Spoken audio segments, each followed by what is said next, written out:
Party ஹாலில் இரவு நேரங்களில் மதுகூடம், கஞ்சா மற்றும் போதைப் பொருட்கள் புழக்கமும் இருப்பதாக பொதுமக்கள் பேசிக் கொள்கிறார்கள்.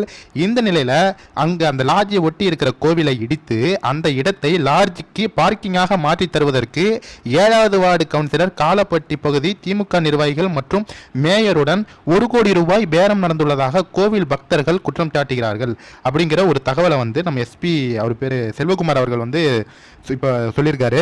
மாநகராட்சி எல்லைக்குட்பட்ட பகுதிகளில் மழைநீர் வடிகால், குடிநீர் விநியோகம், சாலை பராமரிப்பு, கொசு ஒழிப்பு போன்ற பலாயிரக்கணக்கான பிரச்சனைகள் இருக்கும்பொழுது ஒரு தனியார் லாட்ஜை காப்பாற்ற 150 ஆண்டு பழமையான கோவிலை இடிப்பது திமுகவின் இந்து மத வெறுப்பை மட்டுமே காட்டுகிறது. முக்கியமாக அந்த மேயர் 1 கோடி ரூபாய் பேரம் பேசியிருக்காங்க. ஒருவேளை அந்த 1 கோடி ரூபாய் காசுக்காக 150 ஆண்டு கால சிவன் கோவிலை இடிச்சாங்கன்னா அது எவ்வளோ பெரிய பாவம். முக்கியமாக இந்த தகவலை நான் கடந்து போயிருக்கலாம். இது நம்ம ஹிந்து மதத்திற்கு எதிராக நம்ம கோவில்களை இடிக்கிறாங்க, சிவன் கோவிலை இடிக்கிறாங்க அப்படின்னு